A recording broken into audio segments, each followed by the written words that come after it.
तुझ्या भाव निघे माझी वाचा तुझी महालाभ तुकासाठी तुका म्हणे पापे जाती संतांची जगे निघे माझी वाचा तुझी महालाभ तुकासाठी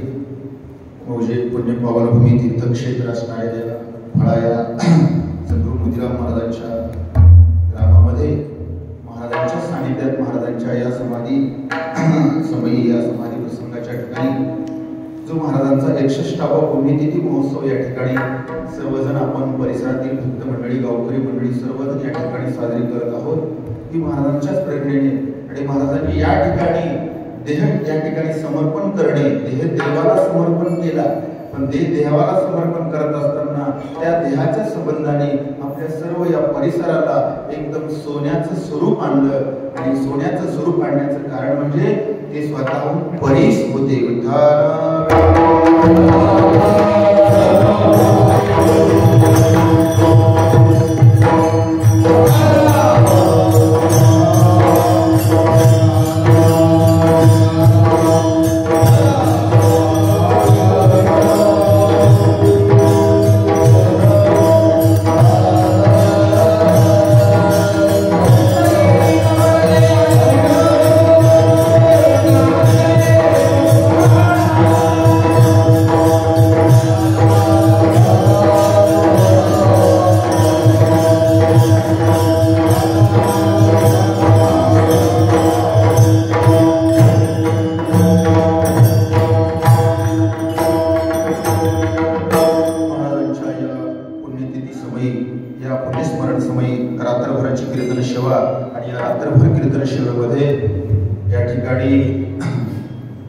चौथ्या क्रमांकाची कीर्तन सेवा माझ्या वाट्याला आलेली आहे या ठिकाणी पहिली कीर्तन सेवा जी आहे ती पहिली कीर्तन सेवा या ठिकाणी आपल्या परंपरेचे गुरुघराणा आपण जी परंपरा म्हणतो त्या गुरुघराण्यात ठाकूर बुवांचं कीर्तन झालं नंतर काकांचं कीर्तन काकांनी या ठिकाणी मोठ्या प्रमाणामध्ये श्री गुरु महाराजांच्या या ठिकाणी संस्थांना सेवा केलेली आहे सर्व विद्यार्थ्यांना त्या ठिकाणी त्यांनी भरपूर काही असं गायनाचं वगैरे त्यांनी ज्ञान दिलेले काकांची सेवा झाली आणि तिसऱ्या क्रमांकाला आमचे महाराज लक्ष्मण महाराज यांनी श्री गुरु मारुतराव महाराजांच्या सानिध्यामध्ये ज्यांनी आपलं आयुष्य खर्च केलेलं आहे असे लक्ष्मण महाराज यांची सेवा झाली आणि चौथ्या क्रमांकाची सेवा माझ्या वाट्याला आलेली आहे सेवेकरिता निवडलेला अभंग जो आहे तो अभंग म्हणजे जगद्गुरु तुकोबाराय यांचा पुण्यवंत कशाने मनुष्य होतो पुण्यवंत होण्याची साधना काय पुण्यवंत होण्याचे जे साधन आहे ते पर्याय आहेत ते सर्व उपाय या प्रस्तुत अभंगाच्या द्वारे या ठिकाणी महाराज या ठिकाणी प्रतिपादन करतात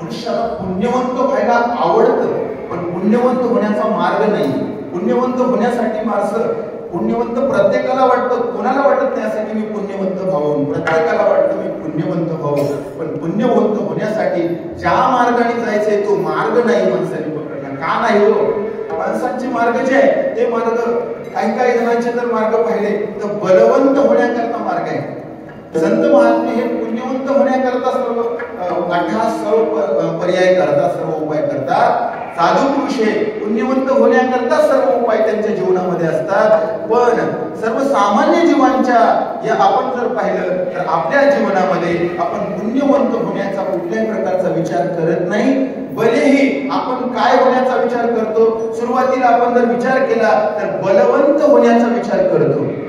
आपण काय करतो? बलवंत होण्याचा विचार करतो. का हो? प्रत्येक एखाद्या सहज तरी आपल्याला विचारलं एखाद्याला तर बाबा तुला काय कमवायचंय, तर तो पहिलं कमवून जातो, तो सांगून जातो की मला शरीर कमवायचंय, म्हणजे मला बलवान व्हायचंय, म्हणजे बलवंत व्हायचंय. बळीयाचे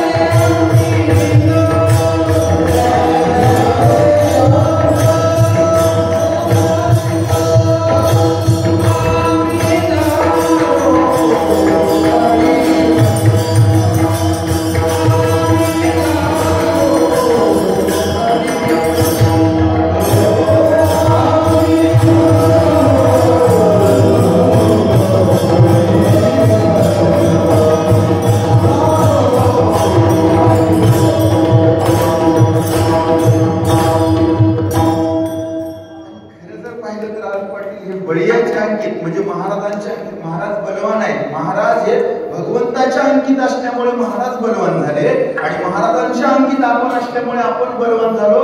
म्हणजे आपण इथं असताना उभे असताना भजन म्हणायला काय, मृदंग वाजवायला काय, या ठिकाणी ज्ञानेश्वरी सांगायला काय बसून, हे आपण कोणामुळे बलवान झालो? आपल्याला थेट भगवंताशी संबंध नाही जोडला गेला, पण आपला महाराजांशी संबंध जोडल्यामुळे आपणही बलवान झालो. काय पहा, माणसं थेट मोठ्या माणसाच्या अंकित असल्यानंतर बलवान होतात हो, पण त्या माणसापर्यंत पोहोचणं शक्य नसल्या कारणाने त्याच्या अंकित जो असतो, त्याचा सेवक जो असतो, त्या सेवकाच्याही अंकित जरी झालं तरी माणसं मोठे बलवान होतात.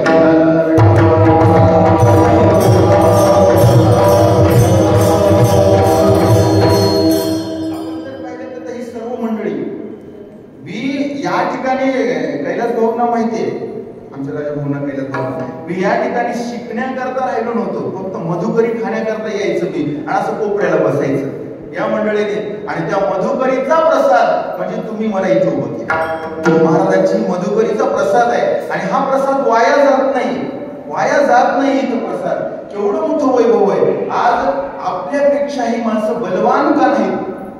गुरुजी तुमचं त्याचे का बलवान नाहीत का? सर्वजण बलवान आहे. ताकद काही भाऊ कमी आहे का कोणामध्ये? ताकद भरपूर अशी ताकद आहे कोणामध्ये. आपण जर पाहिलं तर धडधाकट माणसं आहेत, बळ कमवलंय, पण त्यांचं बळ हे वरी कामाला येत नाही, वरी कामाला येत नाहीये. देवाच्या दरबारामध्ये, त्या यमधर्माच्या दरबारामध्ये हे शरीरानं कमवलेलं बळ कामाला येत नाही. अहो वर तर सोडून द्या, इथंच ते बळ कामाला येत नाही. कसं कामाला येत नाही?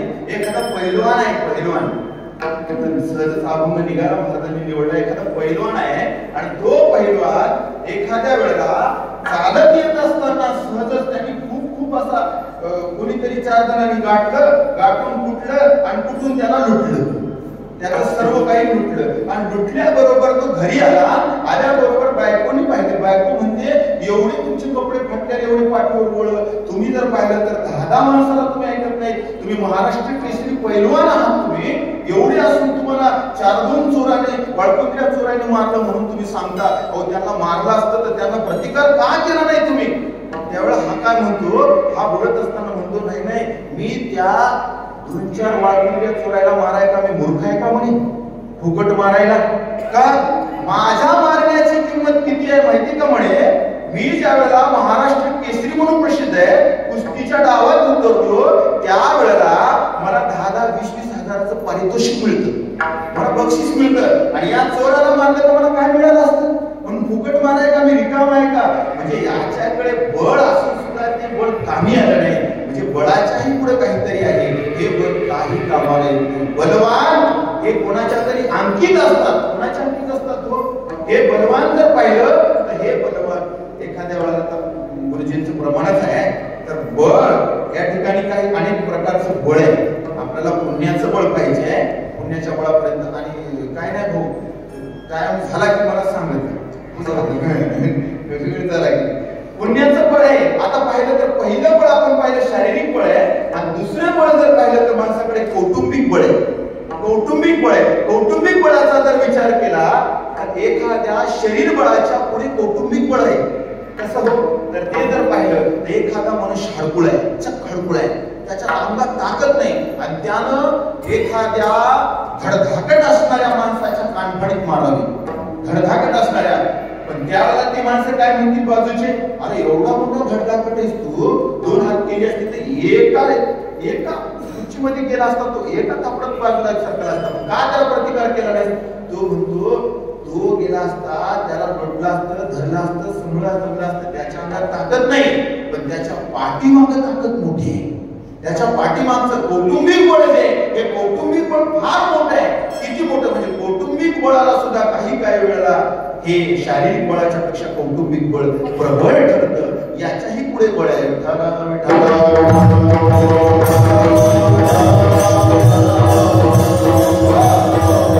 कौटुंबिक बळाच्याही पुढे बळ जर पाहिलं तर हे बौद्धिक बळ आहे. बौद्धिक बळ आहे. बौद्धिक बळ कसं आहे हो? शारीरिक बळ तिथं कमी पडलं, तिथं कौटुंबिक बळ कमी पडलं. बुद्धीच्या बळावर काही माणसं शारीरिक बळावाल्याला राबवतात, आणि मोठ्या कुटुंबातल्या लोकांना सुद्धा बुद्धीच्या बळावर राबवतात. म्हणजे बौद्धिक बळ हे या दोन्ही बळापेक्षा पुढचं आहे. याच्याही पुढे आहे का? बौद्धिक बळाच्याही पुढे जर पाहिलं तर यापेक्षा पुढे जर पाहिलं तर धनाचं बळ आहे. धनाचं बळ हे फार पुढे आहे. आता गुरुजी तुमचंच प्रमाण जाऊ दे, एकाच प्रमाण निवंतापर्यंत बळ आहे. त्यावेळेला धनाचं बळ आहे भाऊ, हे धनाचं बळ शारीरिक बळापेक्षा, कौटुंबिक बळापेक्षा आणि बौद्धिक बळापेक्षा धनाचं बळ प्रबळ आहे. किती प्रबळ आहे? तर या धनापुढे शारीरिक बळवालाही राबवतो, या बळापुढे कौटुंबिक बळवालाही राबवतो, या बळापुढे बौद्धिक बळवालाही राबवतो. कोणत्या बळापुढे? धनापुढे. धनवंत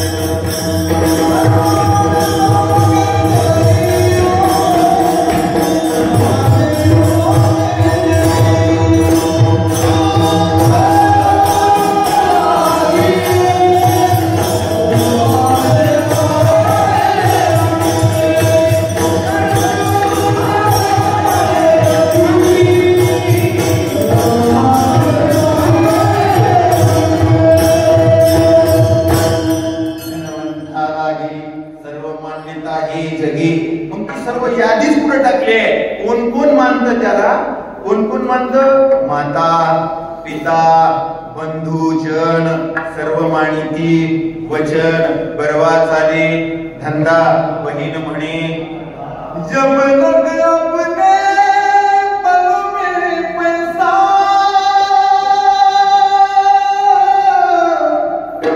सब लोग सलाम दे, अपना पैसा निकल गया तो कोई मिटा न बोले, कोई मिटा न बोले, कोई मिटा बोले, अपनी जिंदगी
न बोले.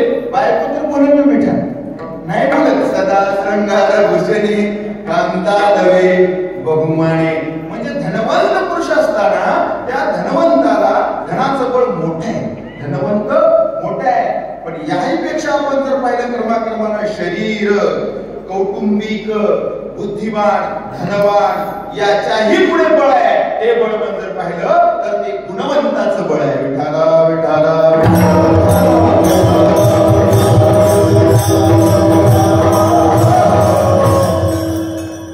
गुणवंत बळ, गुणवंत याच्याही पुढे धनवंतापेक्षाही गुणवंत आहे. आणि गुणवंतामुळे सर्व काही मिळतंय. गुणवंतामुळे शरीर वाढला लाभतो, गुणवंतामुळे कौटुंबिक त्या ठिकाणी मान्यता देतात, गुणवंतामुळे बौद्धिक जो गुणवंत आहे त्याला बुद्धिमान सुद्धा मान देतात. आणि गुणवंताला धन सुद्धा प्राप्त होते. गुणवंताला धन सुद्धा प्राप्त आपल्याला तर अनुभवच आहे. गुणवंताला धन किती प्राप्त होते या सगळ्या गोष्टी आहेत. आता या गुणवाना जर गुणवंत पुण्यवंत, आता जाऊ थोडं टप्प्यानं पुण्यवंत आणि पहिले जाऊ. पण गुणवंताकडे जर पाहिलं तर गुणवंत असं असतो की ते गुणवंत सगळ्यांना लाभितो.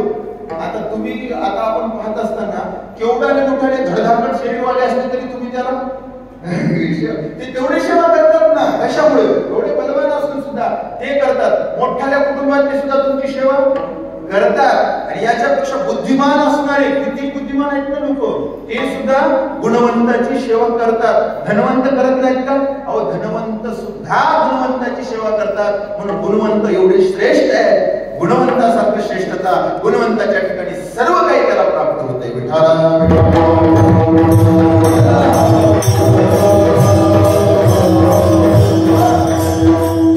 आणि गुणवंताला एक कमावता येते, गुणवंताला पाठीमागचे चारही बळ कमवता येतात. आणि गुणवंताला पुढचं बळ कमवता येते ते म्हणजे त्याने जर भगवंताचं स्मरण केलं, भगवंताचं स्मरण केलं तर तो गुणवंत पुढचं बळ प्राप्त करून घेतो. पुढचं बळ जे कोणतं आहे तर विठ्ठल म्हणता हरली. विठ्ठल म्हणता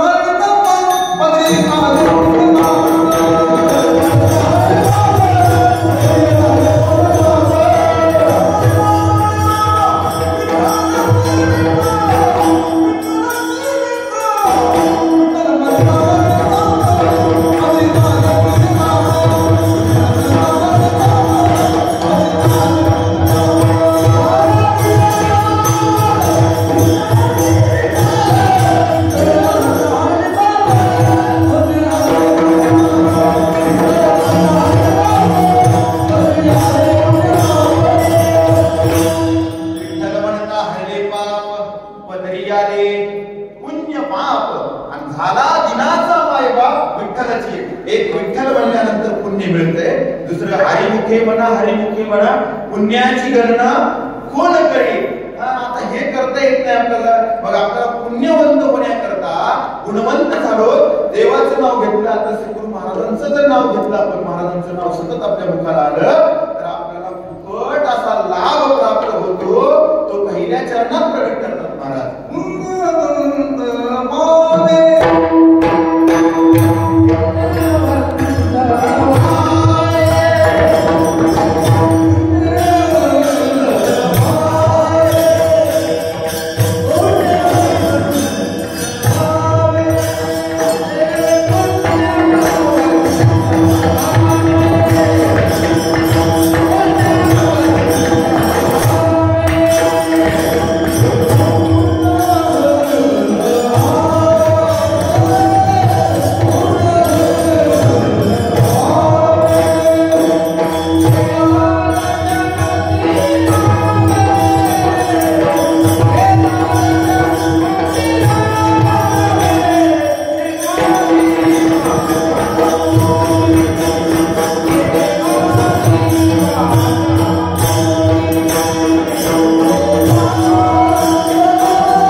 जास्त बळ सांगायला नको आहे म्हणून या ठिकाणी, नाही तर त्याला काय बळ बोलायला काही कमी चौकदाराला सांगितलं तर बळ पुण्यवंत व्हावे घेता सज्जनांची नावे.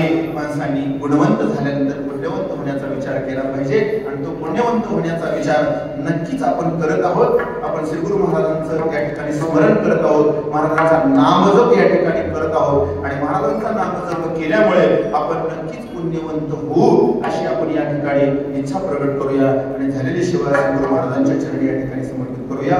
योग्य असेल तर संत दामोदर माझ्या श्री गुरु मोतीराम महाराजांची कृपा, अयोग्य असेल तर माझ्या वाणीचा दोष.